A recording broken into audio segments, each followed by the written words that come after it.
Bismillahirrahmanirrahim. Assalamualaikum warahmatullahi wabarakatuh. Alhamdulillahirabbil alamin. Wa bihi nasta'inu ala umuri dunya waddin. Wassalatu wassalamu ala asyrafil anbiya'i wal mursalin sayyidina Muhammadin wa ala alihi wa sahbihi ajma'ina, amma ba'du. Pemirsa MJA TV yang dirahmati Allah Subhanahu wa taala, melanjutkan tafsir dari surat At-Takwir, yang pada ayat-ayat permulaan kita sudah membahas tentang kejadian-kejadian yang mengerikan terjadi pada hari kiamat. Dan Allah Subhanahu wa taala mengabarkan kepada kita bahwa semuanya akan terungkap apa yang kita lakukan di dunia ini. Maka manusia akan terbagi menjadi dua kelompok, kelompok yang baik dan kelompok yang buruk. Orang-orang yang baik berhak masuk ke dalam surga Allah atas rahmatnya, dan orang-orang yang buruk akan diazab oleh Allah Subhanahu wa taala atas keadilannya. Kemudian di dalam ayat ini, lanjutan dari tafsir surat At-Takwir, Allah Subhanahu wa taala berfirman, "Fala uqsimu bil khunnas al-jawaril kunnas." Di sini Allah Subhanahu wa taala bersumpah dengan gugus-gugus bintang yang ada di dunia ini. Di dalam galaksi Bima Sakti kita itu ada bintang-bintang, atau di dalam bahasa kita dikenal dengan planet-planet yang disebutkan oleh Allah Subhanahu wa taala, yang memiliki ukuran yang besar. Dan Allah Subhanahu wa taala bersumpah dengan hal-hal yang mulia. Di sini disebutkan bahwa bintang-bintang ataupun planet-planet tersebut adalah selain matahari dan bulan. Disebutkan oleh Al-Imam Musawi, yaitu planet Merkurius, planet Venus, planet Mars, planet Saturnus, dan planet Jupiter. Ini disebutkan di dalam tafsir. Yang dimaksud dengan kunnas itu adalah 5 planet besar. Apa yang dimaksud dengan Al-Khunnas, Al-Jawaril Kunnas? Jadi kelima planet ini mereka berrotasi dan mereka berevolusi.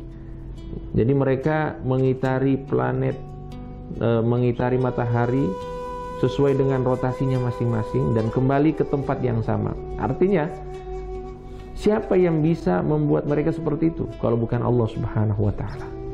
Dan ini adalah bentuk kekuasaan Allah Subhanahu wa taala yang ingin diberitahukan kepada kita bahwa Allah itu maha berkuasa. Mengatur sesuatu yang besar itu mampu, apalagi hanya mengatur kita, umat manusia yang kecil seperti ini. Kemudian dikatakan di ayat selanjutnya, Al-Jawaril Kunnas wal laili idza as'as, dan demi malam yang apabila datang dengan kegelapannya. Jadi malam identik dengan gelap. Jadi kalau misalnya Allah Subhanahu wa taala bersumpah dengan malam, artinya malam adalah sesuatu yang agung. Kenapa malam adalah sesuatu yang agung? Karena malam termasuk waktu, dan waktu itu adalah sesuatu yang agung. Tidak sedikit kita dapatkan di dalam Al-Qur'an Allah Subhanahu wa taala bersumpah dengan waktu karena keagungan waktu. Allah bersumpah dengan malam yang datang dengan kegelapannya. Wasubhi idza tanaffas, dan waktu subuh, demi waktu subuh apabila dia mulai terang. Jadi subuh itu dia adalah waktu di mana dia menuju keadaan yang terang pada siang hari. Nah, intinya di sini ada penjelasan bagi kita bahwa waktu ini adalah sesuatu yang agung. Dan untuk itu Allah Subhanahu wa taala bersumpah dengan waktu, sehingga kita manusia wajib mengagungkan waktu, karena waktu adalah sesuatu yang agung. Harus kita manfaatkan sebaiknya semua waktu yang Allah Subhanahu wa taala berikan kepada kita melalui umur hingga saat ini dan yang akan datang. Kemudian Allah Subhanahu wa taala berfirman bahwa maksud dari sumpahnya ini menjelaskan kepada kita bahwa Al-Quran benar-benar adalah kalamullah, adalah firman Allah Subhanahu wa taala. Allah berfirman, innahu laqaulu rasulin karim, bahwa Al-Quran itu adalah firman Allah yang dibawa langsung oleh utusan yang mulia. Siapa utusan yang mulia itu? Yaitu malaikat Jibril alaihissalam. Kemudian di sini dijelaskan bahwa malaikat Jibril ini yang mengantarkan wahyu kepada Nabi Muhammad SAW memiliki sifat-sifat yang mulia. Salah satunya di quwwatin inda dzil arsyil azim, inda dzil arsy makin. Malaikat Jibril ini diberikan kekuatan oleh Allah Subhanahu wa taala yang luar biasa, dan dia termasuk orang-orang yang mulia yang memiliki kedudukan yang tinggi di sisi Allah Subhanahu wa taala. Disebutkan oleh para ahli tafsir dari kemampuan yang dimiliki oleh malaikat Jibril, disebutkan annahu iqtala'a qura qaumi Lut minal ma'il aswad wa hamalaha ala janahihi farafa'aha ila sama' thumma qallabaha.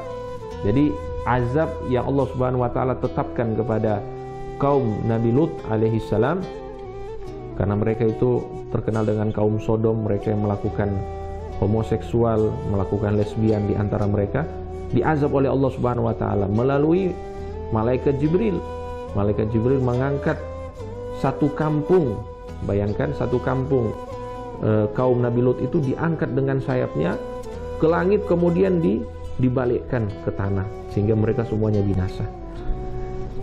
Ini kekuatan yang disebutkan oleh para ulama, ya, termasuk kekuatan ataupun kelebihan yang diberikan oleh Allah kepada malaikat Jibril.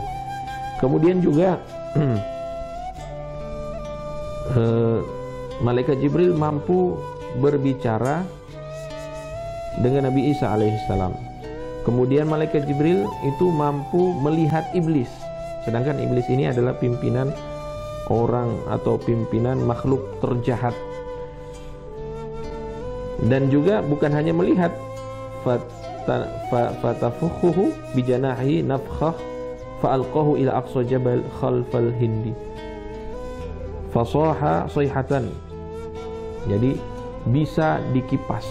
Jadi iblis ini bisa dihempaskan oleh malaikat Jibril dengan kepakan sayapnya. Nah, ini disebutkan oleh para ulama. Dan masih banyak lagi yang lainnya. Kemudian sifat malaikat Jibril muta'in tamma amin, bahwa malaikat Jibril itu sangat ditaati oleh para malaikat, dan juga beliau diberikan amanat oleh Allah Subhanahu wa taala untuk mengantarkan wahyu kepada Nabi Muhammad sallallahu alaihi wasallam. Ini keterangan tentang kelebihan malaikat Jibril. Kemudian penjelasan tentang Nabi Muhammad, wa ma sahibukum bimajnun, dan sungguh bahwa Nabi Muhammad sallallahu alaihi wasallam ini bukanlah orang yang gila sebagaimana tuduhan kalian.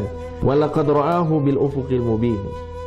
Dan Nabi Muhammad sallallahu alaihi wasallam melihat malaikat Jibril dalam kondisi aslinya, ya, bukan dalam kondisi beliau menjelma.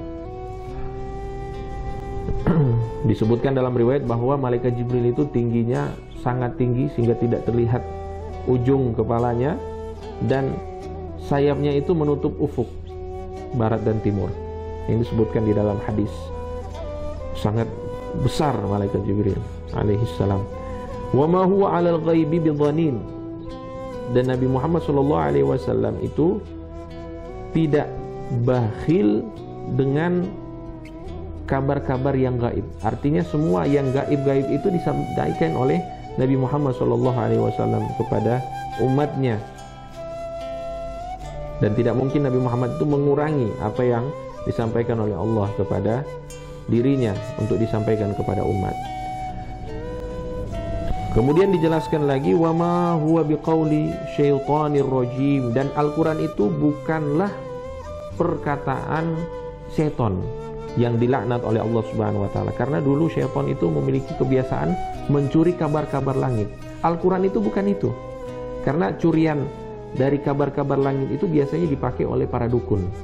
Sedangkan Nabi Muhammad SAW itu diberikan wahyu oleh Allah Subhanahu wa taala melalui malaikat Jibril. Sehingga beda antara Nabi Muhammad dan para dukun. Para dukun mendapatkan kabar-kabar langit itu melalui curian dari para setan yang dilaknat oleh Allah Subhanahu wa taala. Fa aina tadhhabun? Maka kemana kalian wahai orang-orang yang tidak mau beriman kepada Allah dan kepada Rasulullah SAW? Mau kemana kalian? Kenapa kalian menentang Al-Quran? Nah, ini pertanyaan dari Allah Subhanahu wa taala. In huwa illa dzikrul lil alamin. Tidaklah Al-Quran kecuali itu sebagai nasihat bagi seluruh makhluk-makhluknya Allah Subhanahu wa taala, dalam hal ini manusia dan jin. Liman syaa'a minkum ayyastaqim, dan barang siapa dari kalian wahai orang-orang, wahai manusia yang ingin istiqamah mengikuti jalan yang benar yang dibawa oleh Nabi Muhammad sallallahu alaihi wasallam, wa ma tasyauna illa ayyasha Allahu rabbul alamin. Apa yang kalian inginkan, kalau kalian ingin istiqamah di jalan yang benar, maka itu semuanya atas kehendak Allah Subhanahu wa ta'ala. Maka kita ini manusia, semua kehendaknya itu bergantung kepada kehendaknya Allah Subhanahu wa ta'ala. Tapi kita diberikan pilihan oleh Allah. Kita diberikan pilihan. Kita diberikan pilihan secara zahir, akan tetapi secara batin Allah Subhanahu wa ta'ala berkehendak untuk kita. Barang siapa yang menerima hidayah, maka Allah Subhanahu wa ta'ala akan kehendaki baginya hidayah.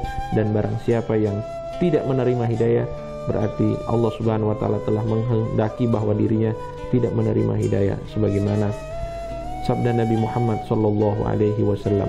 Yang mudah-mudahan kita termasuk orang-orang yang selalu diberikan hidayah oleh Allah Subhanahu wa ta'ala, dan menjadi orang yang ketika masuk ke dalam surganya Allah memuji Allah Subhanahu wa ta'ala atas nikmat hidayah, atas kehendak hidayah yang diberikan kepada kita. Wallahu ta'ala alam. Sallallahu ala sayyidina Muhammadin wa ala alihi wa sahbihi wasallam. Alhamdulillahi rabbil alamin.